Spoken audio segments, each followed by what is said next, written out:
Good morning. Good morning. 9 o'clock on the dot. A little nervous. Now that I haven't said it, I haven't talked this morning. So now that I say something, it's all muddled. Hit the record button. See, I want to kind of got my microphone arm in my way. Let me get right here. Here I am. How do I look? Live. Okay, that's good. That's helpful. I managed to do a lot of stuff this morning. So far, I've taken the car in. Oh, check the mic. How are we doing? Okay, we're good. So I've checked I've taken my car in to get it inspected. In St. Louis, we need to get, I guess in Missouri, we need to get it inspected before we can get a license for it. So we'll have to do that. I'm fingers crossed that everything goes well. I was able to tweet before the live stream this morning, which for me, that's good. Not that anybody goes to the website or anything, but I kind of like when my website's got my Twitter on it, and I kind of like when my website looks like someone's been there daily. And so, I'm just going over to it just to take a look, but it's nice. It says that so the tweet, it goes like right away. So it was 2 minutes ago, basically. So that's set up. And then also I have the live streams and I have the YouTube videos over there. And so I like it. My website will always be a work in progress. I'd love to hear from people that are, I'd love to hear if anybody is killing it in the space of real estate websites that isn't paying like $40,000 or $50,000 a year. Like a real brokerage. Maybe an independent would be better. But just someone that's killing it somewhere, and I'd love for you to email me, text me, call me, tell me how you do it. You say, well, why would I tell you if I've got a secret? Well, I'm not in your market. So tell me. I'm not a threat. I have my own custom website. I have my own custom website, and is not performed like I'd hoped it would. And there have been many hours spent. So, anyway,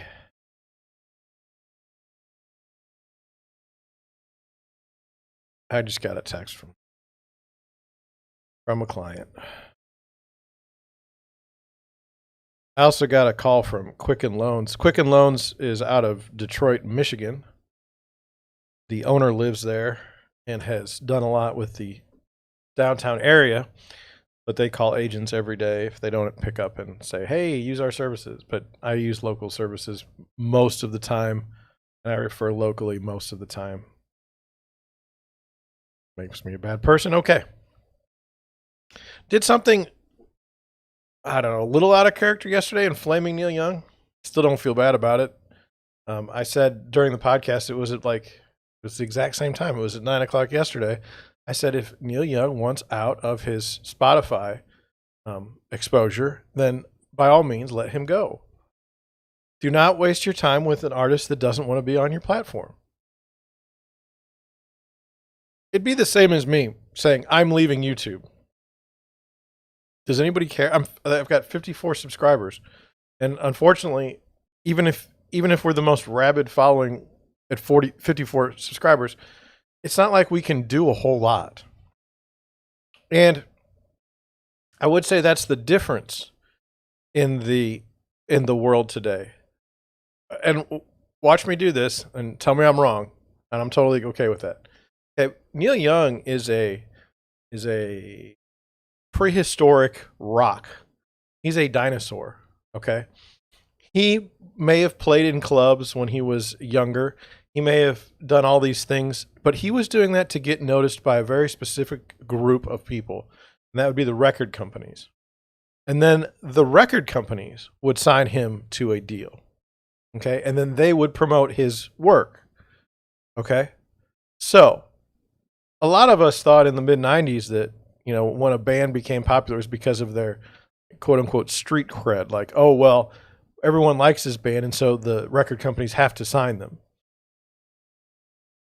I don't know if that's true. But what I would say is once Neil Young signs with a Warner, okay, at the time, now understand record companies and labels power has been greatly diminished since digital music, since we no longer have to have physical media to listen to something. We don't need a tape or a CD or anything like that. We don't need a hard, you know, we don't need anything. We don't need a thumb drive. We don't need anything. Their power has been greatly diminished because they were the only people that could produce. They could afford to produce these works by these musicians, and they could afford to take chances on some as long as others really hit it big time. So Neil Young is out there playing his guitar and, you know, screaming about the man, keeping him down. He gets signed by the man at Warner Brothers, and then he criticizes other people that aren't part of the man. That's what he's doing. That's what he's doing. So, you know, I don't have any sympathy, and I said that yesterday. I don't want to rehash too much, but my greater point is his community was manufactured. It has been manufactured for 20 years, 30 years. Like I was saying yesterday, he's got 4 songs that are decent that I enjoy. The rest is crap. Crap. And yet he's the most prolific songwriter in history? Come on. Come on. That's the spin. That's the promotion. They've built this icon, okay? Manufactured. Now, today's world where we live, Pokimane, is her audience manufactured? Is Joe Rogan's audience manufactured? Is Nick Rekieta's audience manufactured? No. People find them, and they've built a community of people that are, I'd say, fans, but it's built from the ground up.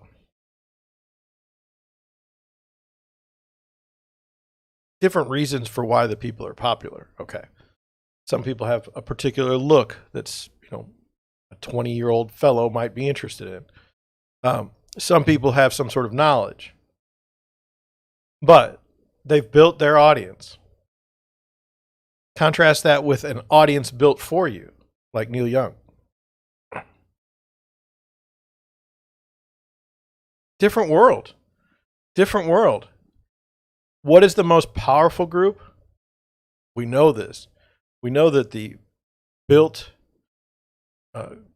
community, the community that's built from the ground up, is much, much stronger than any sort of manufactured group. And so companies should, you know, take heed when they've manufactured a star or celebrity, not to go after grassroots people, real grassroots people, not AstroTurf, not anything like that. Very important. Very important to think that way, but I don't know that many people do. I saw an email, and I wanted to, this is on the community issue. I wanted to try to explain it. I don't know if I have it. If I have it on my phone, I'm going to read a little bit of it because it was a very fascinating thing. Okay, I don't have it. So, you know, I'm trying to build a community on YouTube, okay, around real estate, not real estate investing. Don't really, I mean, it's fine. I'm trying to build a community, and obviously it's not going well, but it takes time. It takes time for people to get used to your personality. And are you somebody that's got some sort of charisma that people want to be around or want to see more of? And based on what I've seen on YouTube, there are other personalities that have no charisma and no one would ever want to be around them, and they've got 100,000 subscribers. So I'm not real worried. If I am one of those people, I should still be okay. Now, what I thought was interesting is and I tried to talk about this before, is my YouTube preferences are such that I will be very excited about something for a while, and then I will get bored and I will go find something else. And so, like last night, I got over the past week, I've gotten into this. There's this modeling of car accidents, and so then this guy creates these silly scenarios with real life physics, and then it's fun. I think it's called CarPlay. I'm watching all these things. Okay, they're 10 minutes long. Every once in a while, I watch it. It's interesting. It could be made by a 4-year-old. I don't know. Okay, but I'm watching it and I'm interested. And what have I left behind? Well, at one point in time, I watched a guy named Tavarish, and he fixed cars. I don't even know what he's doing. And as I stopped watching, YouTube stopped recommending. I think that's the natural way on YouTube. I think that's the natural way on everything. In our television history, right? I don't know if The Simpsons is still going, but if it is, great. But I was done with The Simpsons like maybe I don't even know when they started, but I'm guessing in the 2000s I was done with The Simpsons. They were in college. They were doing repeats of them, so I graduated in 2000. So I was pretty much done with The Simpsons around 2000. They've had 20 more years to go if they still exist. I don't even know. Don't at me. South Park, I believe it's still active, but I just don't watch it. I'm sure it's funny. It's just not where I'm at right now. Things change over time, and it's true with YouTube. So one of these creators that I've seen was trying to build a community, and she was very successful doing that, but it was based on outrage. And she only has one outrage. Like if she doesn't go with this one outrage, it doesn't work. And the problem with that is, and it's what I've also run into, is I am more than a real estate news article. Okay, I'm a human. For me to report real estate news articles, the same one, over and over and over again, isn't enjoyable. When I did when I do my podcast was originally designed to talk to people that I found interesting. But when you have 54 subscribers, nobody wants to be on your podcast, which is fine. It doesn't hurt my feelings. It still exists. But right now, it's basically me talking about some sort of real estate trend that I see, and try to learn more about it with the group, with my community. But like as we do here on the live stream, we try to talk about things outside of real estate, just so that we realize there's a world out there. There's another world out there. And like, I want to be able to think on my feet a lot better. It's like a personal desire. So she wrote it. This was the most bizarre thing, and only someone with I believe she's got a psychology degree. But this is what she did. She wrote that. So the first part of the email was, "Hey, I'm really proud of the work I've done to build my community. And so thank you." And then the second part was, "I have not been myself. And so over time, I have tried to become more like who I really am as a person, like a legitimacy thing." Which to me is a mistake, because like I've tried to come to this live stream and my podcast this is who I am. If we go look at a house tomorrow, this is what you're getting. I didn't feel the need to fake a personality. Maybe I should have. Maybe that would have increased my views and subscribers. But anyway, so she confesses in her second paragraph. In her third paragraph, she goes on to say that she's happier now as a person that she has fewer viewers or fewer members of the community, but the ones she does have are the better ones. And then her last paragraph is, "Make sure to tell your friends and be a part of this community, and I'm giving a special away for this month." It was a sales letter. The whole thing was a sales letter. It doesn't matter if her numbers were up or down. There's nothing that matters other than the last paragraph, which was, "Hey, tell your friends, and we're a great community. Now, the community that you want and the community that you get are probably two different things. I'm looking for a group of people that are interested in real estate, can spot BS a mile away, and know more about everything than I do. Like, so when we started today, I was talking about, can we talk about websites? Like, who's converting a website that isn't paying for a template? You know, who's got an independent website in the United States for real estate that's actually converting? You know, the stuff we read does not work. I mean, that's part of the joke of the channel is that I read these how to improve as a real estate agent, and it's always like, no, that doesn't work. Doesn't work. So anyway, I don't know. I just wanted to put that out there. I have some other things I wanted to go over, but I have to look at my notes because I thought about it. So yes, the next thing. Am I pushy enough as a real estate agent? I believe that people are smart, okay, in their own space. So what they're doing is fine for them, working in their own self-interest. I feel like if someone wants to buy a house, I should tell them the things I see, good or bad, and then they should make a decision and buy a house or not, okay? Time does not play a role in that for me, okay? So if we go look at a house tomorrow and you don't buy it and you want to go look at a house the next day, all right. If we go look at a house and you don't call me for a month and a half, all right. It's not for me to say, hey, we have to look at houses every night, which we have to look at a lot of houses to buy a house, in my opinion. But it's not for me to say that. It's not for me to have a heart-to-heart conversation with my buyers and say, hey, you know, if you don't buy a house soon, I'm leaving.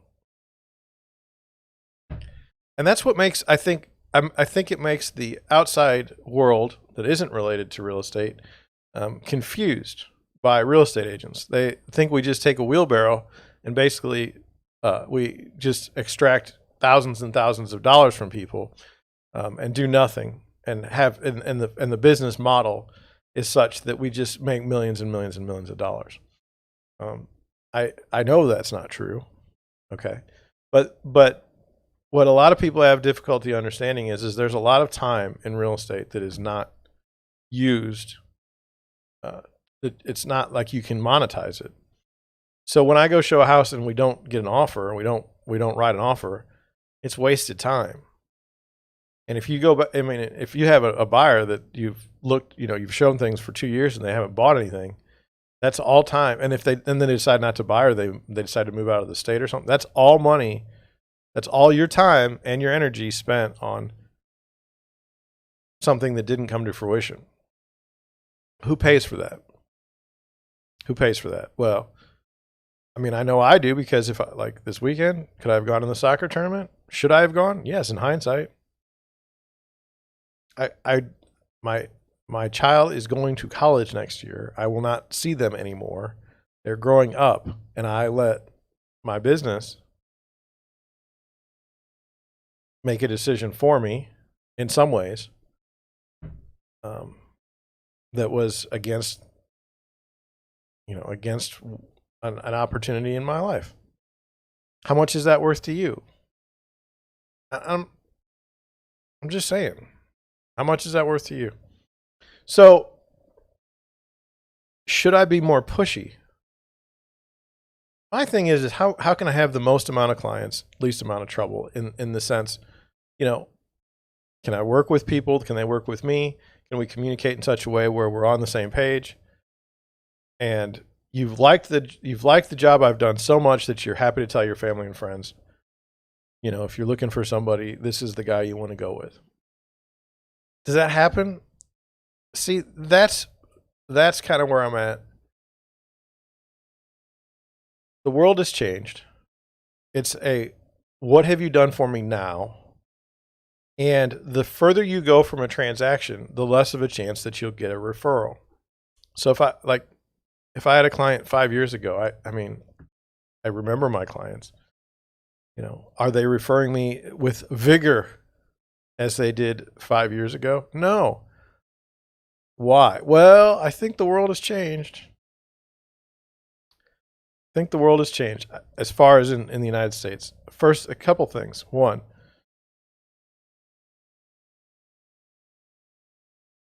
the family structure, the nuclear family, has been under attack for a number of years. Okay. Our idealistic view of a family is different than a real family. And family trees have these forks.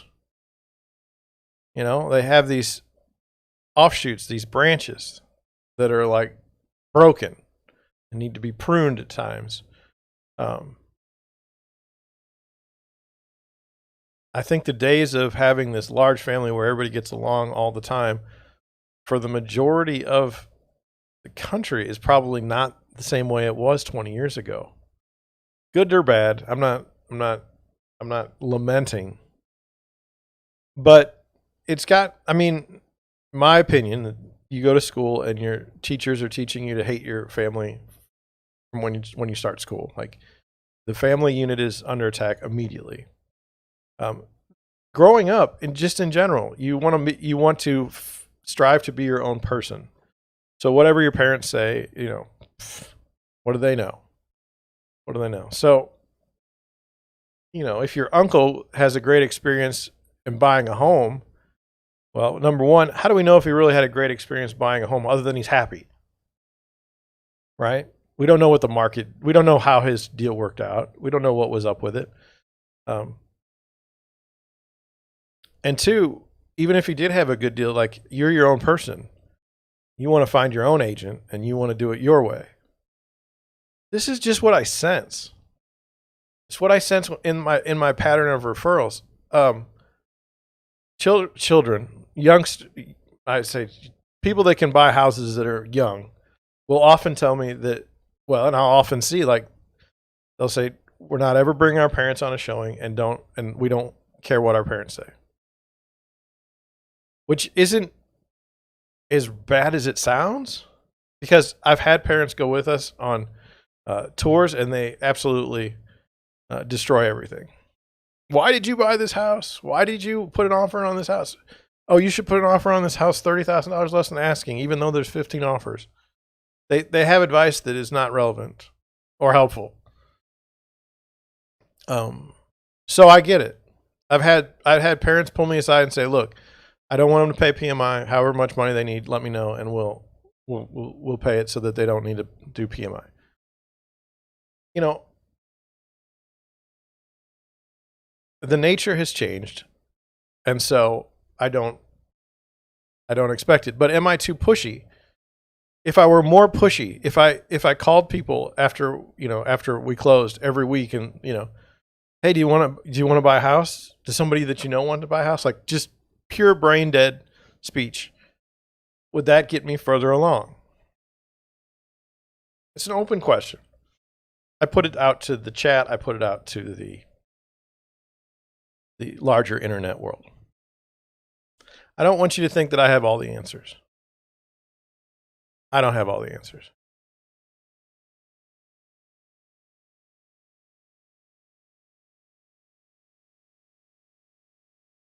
Let's go to showing last night. So last night I showed a house.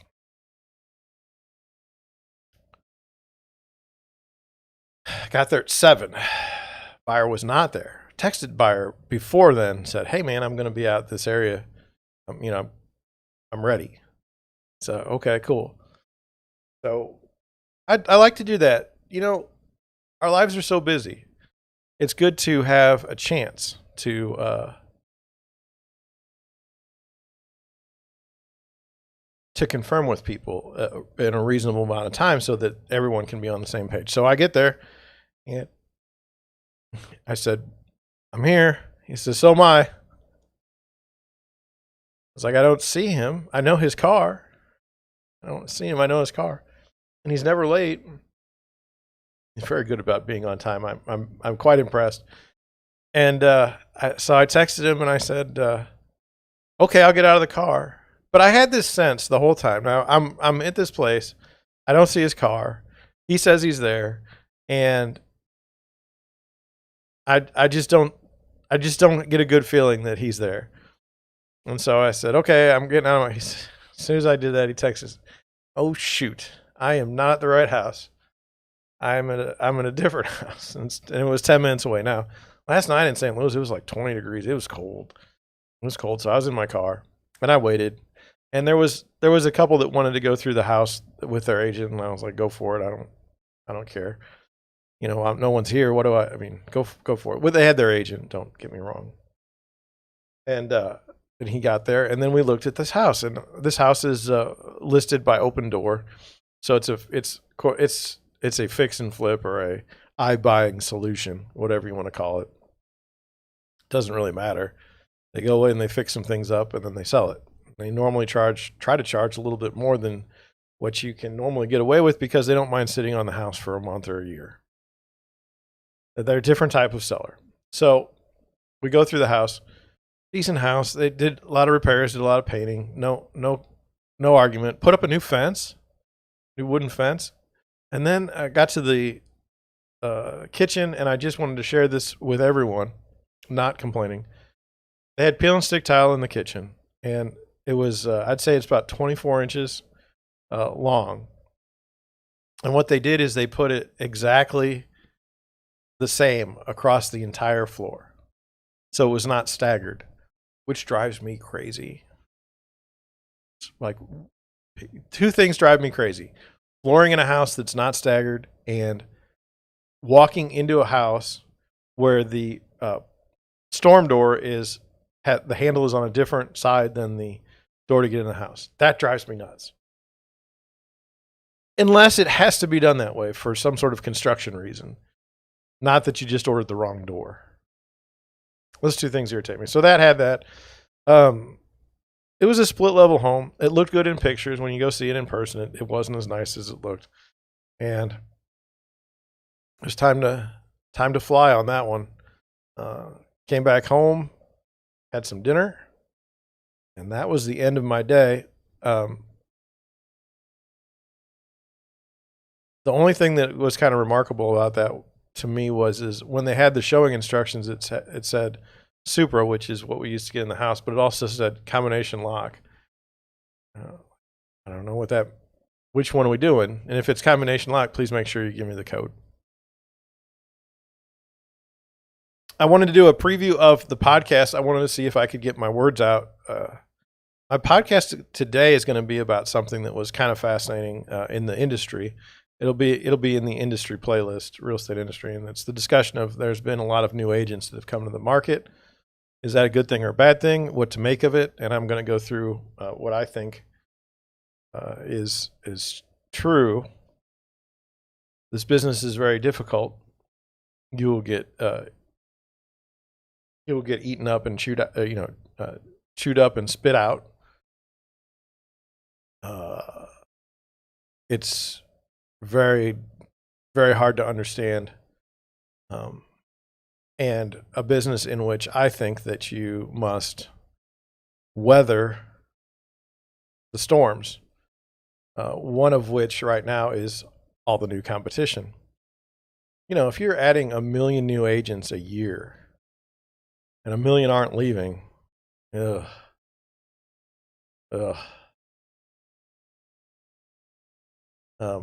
They talk about it in terms of like commission compression, which means less. We're getting less on commission, and they're saying it's not the listing portals; it's actually just the amount of people involved. I don't see it that way. I see it more as, how do I put it? It doesn't make any sense if somebody's gonna buy, get me on a listing, like by cutting their commission to some stupid number, and it's fine. Let them, because that person's not interested in my expertise. And the service that they want isn't where I'm going to be at. So best just to go ahead and let them go. It's my opinion. You say, well, you're going to lose out on listings. I lose out on listings anyway. Doesn't the commission isn't the only reason why I lose out on listings. Someone might prefer a different, a person with hair. I'm losing the listing because of that. Someone may not like the shirt I wore. I'm going to lose the listing. Someone may not like my podcast, or they may not like my live stream, or they may not like me. So there's all kinds of reasons to lose a listing. It doesn't have to be just commission. So I disagree with that.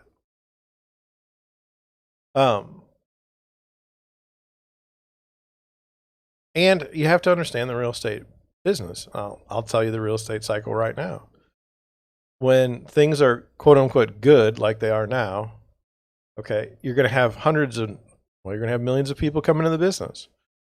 And then when things go, and then when they do, your business is going to go down. Because people always want to hire their grandson or their cousin over you. For the most part.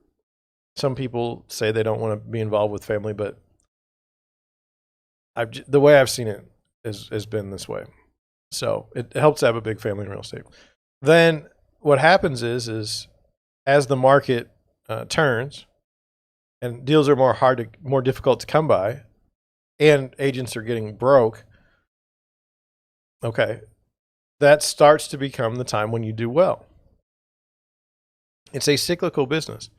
So during the good times, I have to save money, which we talk about in terms of, agents backing up the truck and making all these millions. I don't make millions, and I have to save up a bunch of money because when things are going very, very well in the marketplace, that means there's more agents, which means I'm doing worse. My best time to do business is when all the agents either blow up, which happens. You'll get these massive teams spending massive amounts of money on leads, lead generation, and then the market turns and they don't recognize it fast enough, and they go under. I mean, just because you spend, let's say, $50,000 a year on leads, okay, you still have to generate $50,000 in commission just to break even. So it can get dicey there when all of a sudden the leads dry up, or when the business dries up. So there's that. And that's when I make my money. Now, how many of these cycles are going to happen during my time in real estate? Well, it's kind of weird. Once everybody gets cleaned out, I'll have like 2 or 3 years of good business, and then it'll start again. That's been the way it's been so far. So that's just the business, though. I don't want anyone to think like, hey, don't jump in the business. Go ahead and jump in. I mean, don't be naive, though, about how successful agents do their business. I mean, these are not small entities basically, it's not like me. It's not like me. The guys that are getting, 100 listings a year are not like me. They're well-oiled machines that are solely focused on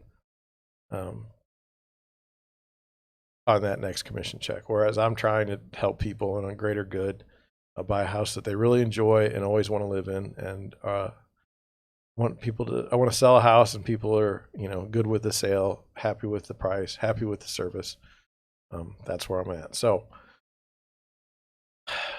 I don't know if I can get a 10-minute podcast out of that, but we'll try. We'll see. Let's go over our Google Trends article. I thought it was interesting. This got 50,000 searches. Here we go. It says Super Bowl 2022 dancers. You can't read it, and neither can I. Dancers criticize halftime show recruiters for alleged unpaid gigs, call for change. Okay, so the Super Bowl halftime show. I believe that the moment where the halftime show jumped the shark for me was the Janet Jackson, Justin Timberlake event. Not because I cared about what happened, but because of the response afterwards and talking about the halftime show more than the game. And as you know, I like the game. I think you watch a football game to watch the game. I must be like a severe minority because more people will talk about the commercials and the halftime show than they will talk about, the game. Game is secondary. Third, actually, behind the commercials and halftime. So let's go over this. It says a number of dancers are speaking out and taking umbrage with the idea that recruiters are allegedly requesting individuals to work as unpaid volunteers for the halftime show. Okay, so dancers taking umbrage with the idea recruiters are allegedly requesting. So it's allegations. 2022 halftime show will take place at the SoFi Stadium. That's Stan Kroenke's stadium. He used to live in Missouri. He said he was a Missouri boy, bought the Rams, and then immediately moved them to Los Angeles. And then is supposed to pay like $750 million to St. Louis because of the move, because it was totally wrong. But he's one of the more disgusting people in the world. I have no interest in him. But anyway, he's got plenty of money. Billions, okay? Billions. It says there will be performances by Dr. Dre, Eminem, Mary J. Blige, Snoop Dogg, Kendrick Lamar, Fatima Robinson. Fatima Robinson is the choreographer. Okay. So we're going to have all this wonderful event. And then it says Robinson, who is the choreographer, said that she is happy to be hiring 115 paid dancers for the Super Bowl this year, the most ever hired. Look at me, I've hired the most ever. Okay. So this is a very fascinating article, but it's just, however, despite the A-list billing, a large number of other, quote in the article, predominantly African-American background performers are allegedly being asked by various recruiters to volunteer their time in the weeks leading up to the National Football League Championship. Okay, so that's not good. In theory, it says, according to direct messages obtained by Page 6, that'd be the New York Post, in addition to the long hours of mandatory rehearsals and subsequent showtime that adds up to over 60 hours of work, professional dancers are also allegedly being asked to provide their own transportation. Now, I don't know how that business works. Like, I'm a real estate agent. When I go to a listing call, I'm providing my own transportation. But I'm not doing that as a private citizen. When you go to work for your job, like let's say you work at a factory, you use your own transportation, or like the bus. So I don't know what that's got to do with anything. But then it says they must also refrain from bringing in their cellular devices and posting to social media. Okay. Which would inhibit the ability to share the big moment with their followers in hopes of landing future dance opportunities. Right. So if you're a dancer, no one knows who you are. No, I'm not, I don't mean that in a negative, but no one knows who you are. You're a backup dancer and you're like in the picture, like you're way in the back, but you're still on the TV. Okay. You're basically the shark from the Katy Perry thing, right? No one knows who you are. I wouldn't think. So what they want to do, the dancers, they want to be known. They maybe they don't want to be dancers anymore. Jennifer Lopez was a dancer, became like a multi-talented actress and whatnot. That's what every dancer wants to be, I suspect. And I don't mean that as a callous thing. There's nothing wrong with aspiring for more. But they're saying because they're not allowed to post anything, no one can know that they're there, which kind of makes sense in a way on both sides. If you have this big Super Bowl performance that everyone's talking about, you don't want everyone to know what's going to happen before you're in it, right? I mean, we already know it's going to be tinged with a lot of things. There's probably going to be his story, like, I don't know how to explain it.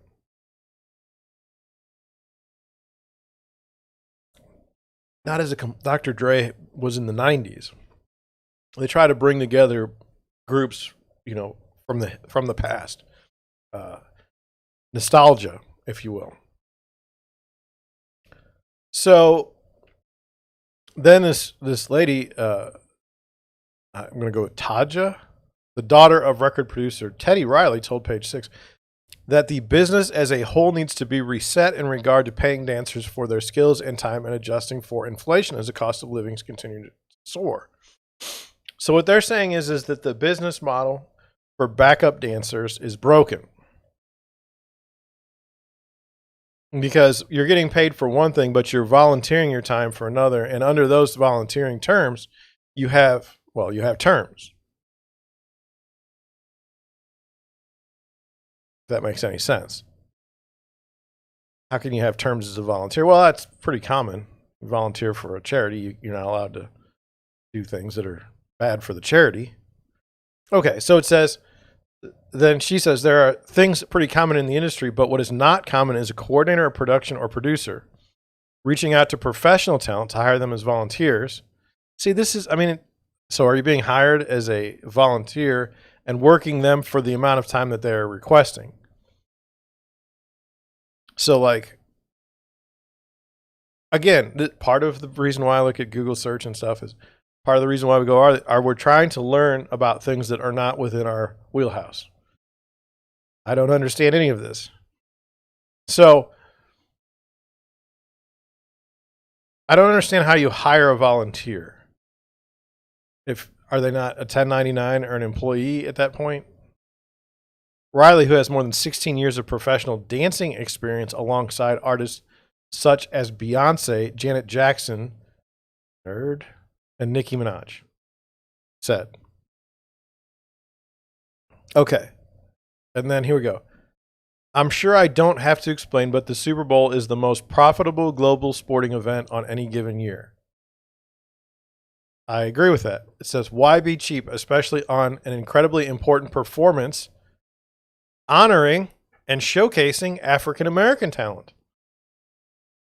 So why is it that the NFL is not paying incredibly important performance honoring and showcasing African American talent?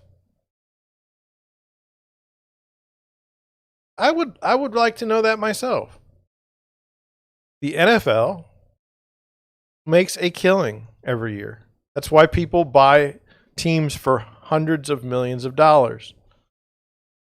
And you can't and by the way, this is nothing new. The NFL had been notoriously cheap on their halftime shows. Back before Justin Timberlake or something, people were like, this is the worst halftime show ever. Or maybe it wasn't, I don't know. But anyway, they got more and more irrelevant. And then they went and got Jay-Z, or I don't know who's doing it. But anyway, now they're better because they went and did it. But why can't they afford these dancers? Why be cheap?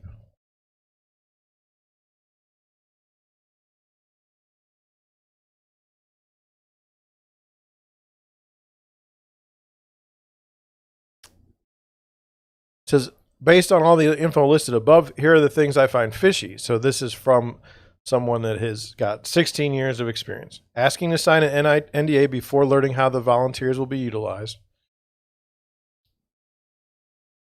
I don't know. I don't know if it would be after, if that would help. Work exertion hours plus volunteering period. Having to pay your own transportation and food. I don't know what that, again, that seems to be a big problem. Not knowing who will be handling and directing the volunteers. Well, I mean, is Riley involved in this? No, Riley's not involved in it. Because this other lady is involved. Robinson. Fatima Robinson. I mean, that's who's in charge. And last but certainly not least, agents allowing for their signed talent to even consider doing this. Now, I don't know that I didn't know that backup dancers of this scale had agents. And if they did have agents, why would the agents allow their talent to volunteer at all? Why are you volunteering? Why would I have an agent if they're having me volunteer?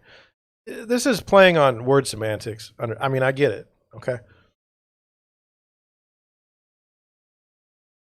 The reps for LA Block Agency, which represents the choreographer Robinson, did not respond to Fox Business's request for comment.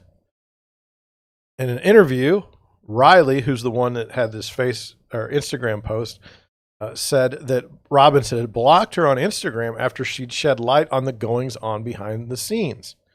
I don't know. I mean, I'm not involved in any of this. I have no idea what's going on. It says this is way bigger than the Super Bowl. This is another example of the systematic problem in the dance industry where we feel we are being bullied to pony up or face being blacklisted if we speak out.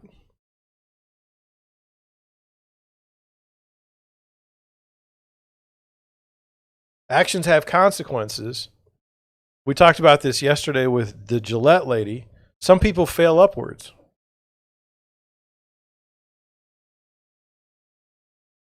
That's been my criticism for the longest amount of time, is that people fail upwards. This person here, there's no failing. If they don't perform, they feel that they do not get an opportunity to continue to work in this industry.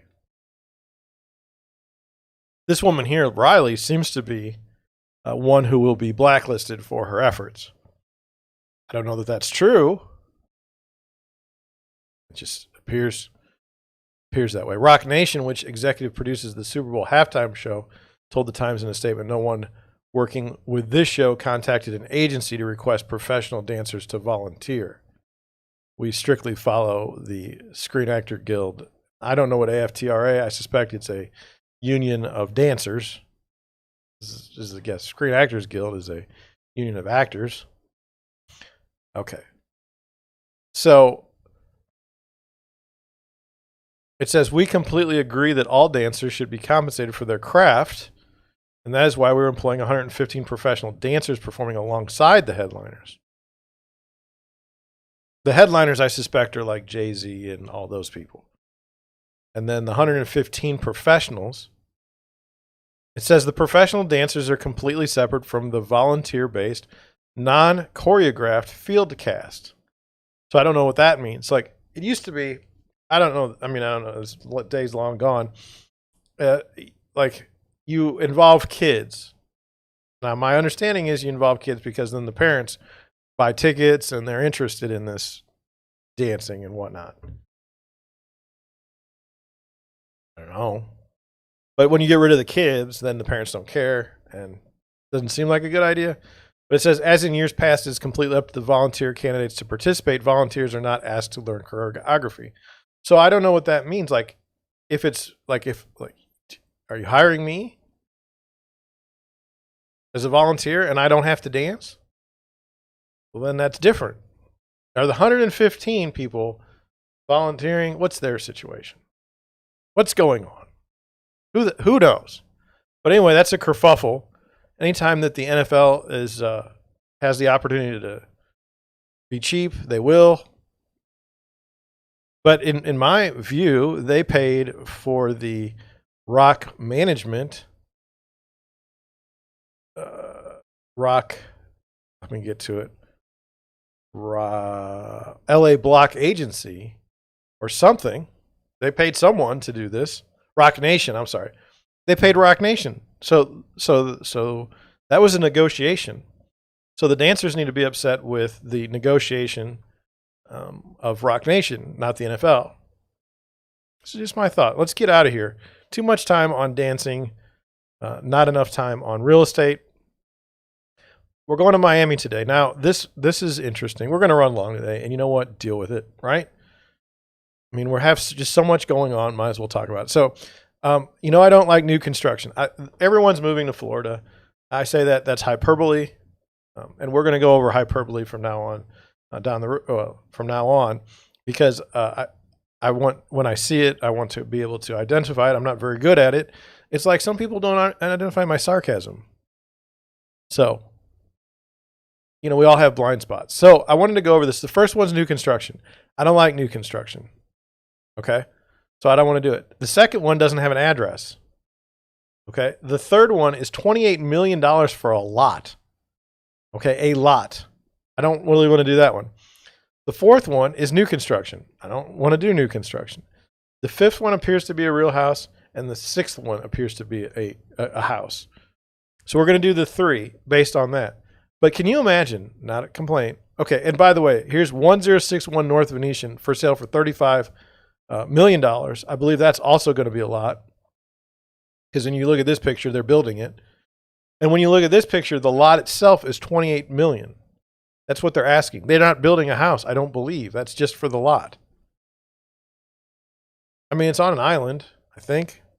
I don't know what they're called. There's all kinds of little things unique to areas close to water that I don't have to deal with because I'm in Missouri. Well, let's look at this house. $29 million, no address, seven beds, 8.5 baths, 14,193 square feet, 0.72 acre lot. 32 pictures, $29 million. So for you people that are out there putting 100 pictures, 130 pictures for a $2 million house in Nebraska, you know, come on. Come on. 4-car garage, built in 1935. But what I wanted to go to the property details because it's, to me, relevant. Unparalleled charm and sophistication, hallmark, this one-of-a-kind private compound offering 3 individual structures nestled in the Coconut Grove's most exclusive private and gated community, the Moorings. 7,500 square foot, 5-bedroom, 5.5 bath, or 5.5 bath. Main house was originally built in 1934 and reinvented in 2008. Okay, so so then it's got charming 1-bedroom, 1-bath guest house sits atop a detached 4-car garage and 5,000 square foot cabana house boasts sweeping staircase, double height ceilings, chef's kitchen, guest suite, and balcony. So to pull this off in 32 pictures, okay, 3 buildings. I don't even know how they got their square foot measurements. I guess they added all 3. 75.5 and well, they didn't say that, they didn't say the thing there. So anyway, let's look. So I don't have a good idea of what this is, but it's a compound. And now we're in the first room, I think. Okay. I mean, it's cool. It's cool, right? I mean, amazing bathroom. But I don't know, like, are we looking from this picture? Is that part of our house? Is that a different house? Is it part of our property or not?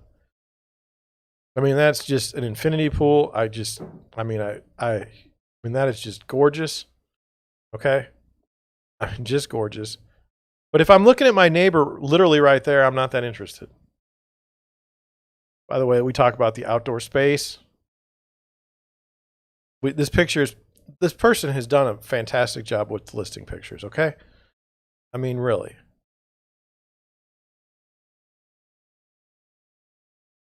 Now, we talked about there was an apartment over the garage, so that's what that is. 1 bedroom, so that's where we are now. So I get the sense, I'm getting a sense of where I'm at. But see here, I see it, okay? It's absolutely gorgeous, but I don't exactly know what I'm doing.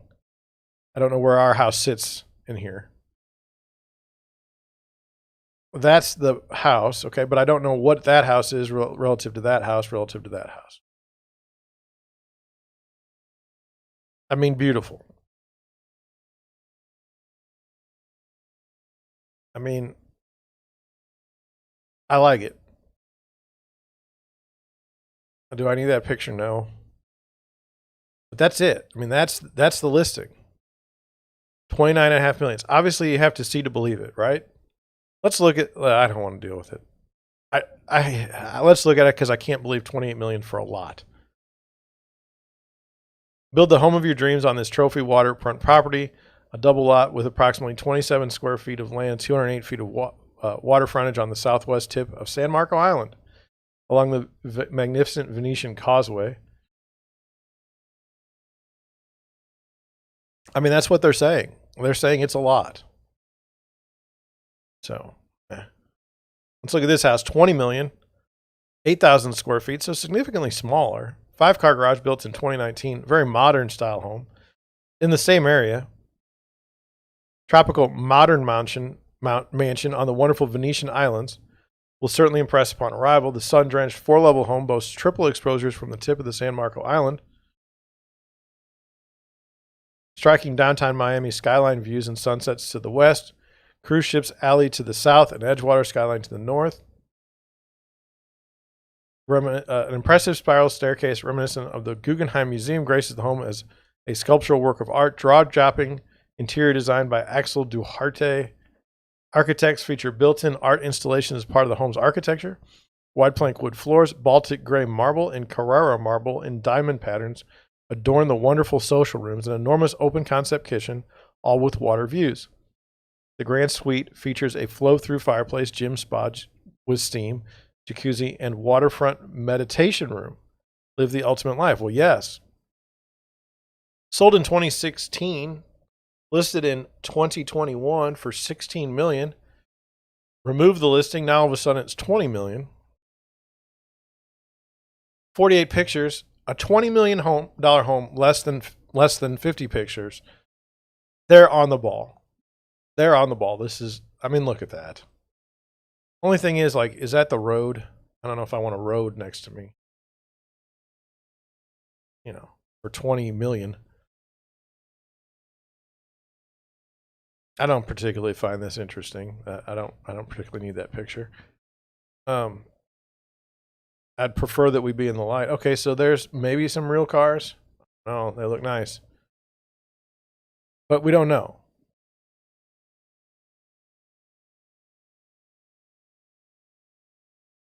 I mean, that is a real... I don't know if it is or not.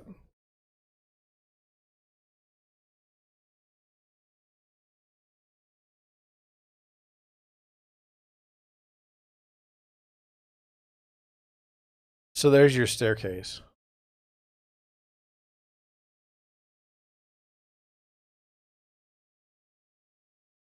Oh, when you go look at this, I'm sorry, sold for 7.3 million, listed 2021, property built 2019. So that was like the old property, I suspect. This is a new build.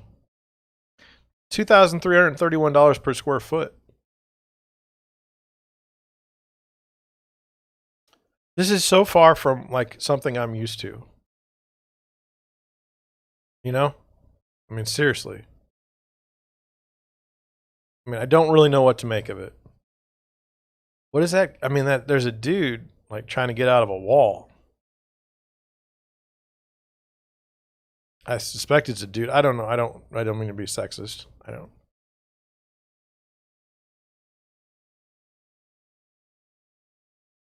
I mean, it's check my chat. I almost didn't check my chat. Sorry about that. Man. So not for me.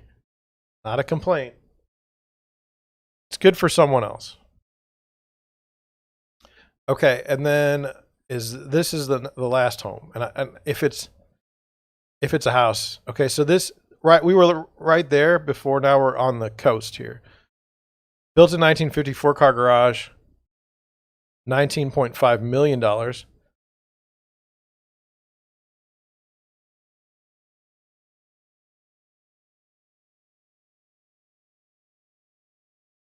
It says 48 feet of waterfront, one of Miami's largest open bay waterfront available on the market, along with 57,000 square feet of land. This property is sold as a combined property 7301, 7305 Mead Island, making it one of the most unique properties in Miami.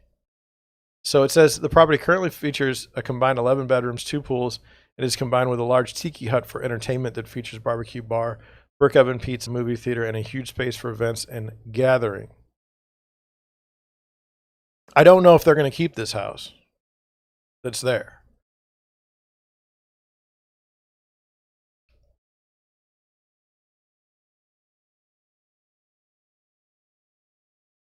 But they're not showing the front of it. I mean, that's cool looking. Right?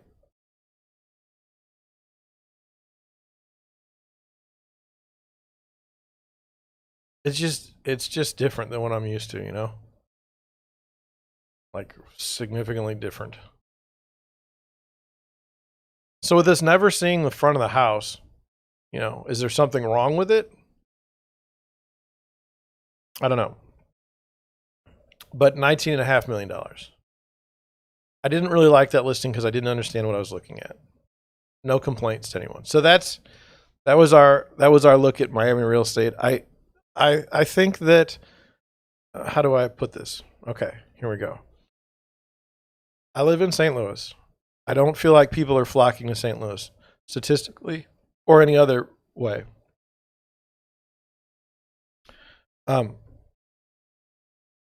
We seem to be a lagging community. When the housing crisis last hit, I went out to Denver and there were still construction cranes. They were still building like nothing ever happened. I mean, maybe 2 or 3 years later. We never ever saw that in St. Louis.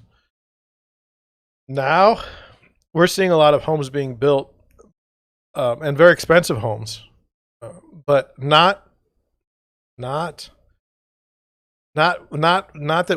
could accommodate the uber wealthy. Like we have no place in St. Louis like Miami, and you know, so in my opinion, that means we should spend more money on, you know, the architecture or the homes themselves, as far as like make things significant architecturally, design wise. I don't think that there's a market for that here, unfortunately. I mean, we have one, I think, $20 million house currently available in Wentzville, and I'm going to show it at some point in time. But we just don't have this construction that they do in places where people want to be. And that's not a kick at St. Louis. I get it. I've been here a long time. But anyway, let's get an article in. I wanted to do this article for a very specific reason, and it relates back to something we talked about a while back with "Are home appraisals racist?" Okay, now this is a marketing piece. This is a plant written by someone related in the industry to the hybrid appraisal approach. Let's get to it. It says, the pandemic has flipped the rulebook for longstanding real estate trends and practices. The flight to single-family homes in suburbia and the increasing role of virtual reality and digitization in the home buying process has created lasting changes in the industry. I would argue that it's probably not pandemic-based. Low mortgage rates over the summer led to a 7% increase in national home sales. Entrepreneurs and investors are flooding the hot housing market too. Investments in the prop tech sector exploded to hit $3.1 billion in the first 6 months of 2021. But those who follow the appraiser sector know that it's one area that's lagged in tech innovations, but industry-wide changes have started. The modernization of appraisal process is more of a matter of when than if. A big push in the direction came from the Federal Housing Finance Authority in October when it approved desktop appraisals permanently starting in 2022. What began as a temporary accommodation implemented in March 2020 to keep the home buying process afloat during the pandemic lockdowns has become widespread and readily accepted practice by both home buyers and mortgage lenders. It is noteworthy that Fannie Mae and Freddie Mac will allow appraisals to be conducted remotely using public records such as listings and tax appraisals, as they fund a quarter of all conforming loans. Their acceptance of digital appraisals will lead the industry to accept a hybrid digital offline model in a few years. Now, I have fears. I feel that Zillow used a model of appraisal that put them out of business in the iBuying section. I feel that a real estate agent can best determine what a house value is. This is my bias, by physically viewing the property in comparison with other similar properties in the area. I believe there's no replacement for that. But I don't know that appraisals are racist, okay? In my heart, I don't want to believe it's so. But they have produced compelling arguments that say that it has happened to some of the people. And so would the digitization of appraisals perhaps help prevent any sort of racial profiling or discrimination in the appraisal process? And if so, then I'm fine with rushing to that technology. So here's the reasons why it will be helpful. It'll avoid unnecessary delays. To be honest with you, the appraisal is not what keeps us from being able to buy a house in 30 days. We have no issues. Gaining transparency.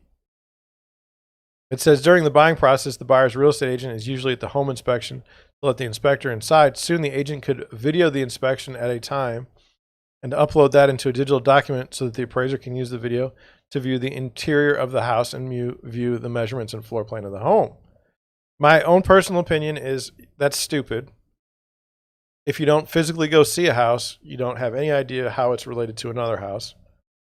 Now, that being said, we get appraisals in St. Louis County where the guy never comes in the house unless you ask. For your taxes, you get assessments. They literally drive by. They say, oh, this house sold 10 miles away. It's more expensive than something that sold in your neighborhood. We're going to use that one as our comp. So this is not, it's not like, I don't want you to think that it's new or different, but first of all, why is the buyer's agent going to do that? What are we paying the appraiser for? And the other thing is the appraiser works for the bank, the lending institution. And I think we might be forgetting that in this article. They're not necessarily our friends. So I did that one. What was the first one? I went kind of fast. Avoiding unnecessary delays. I don't care. And then seizing change for innovation. Currently, there's so much lending and appraisal volume that there's not much bandwidth in the industry to consider truly impactful changes in the way appraisal and lending process is executed to make it more automated, streamlined, and faster. Well, it doesn't need to be.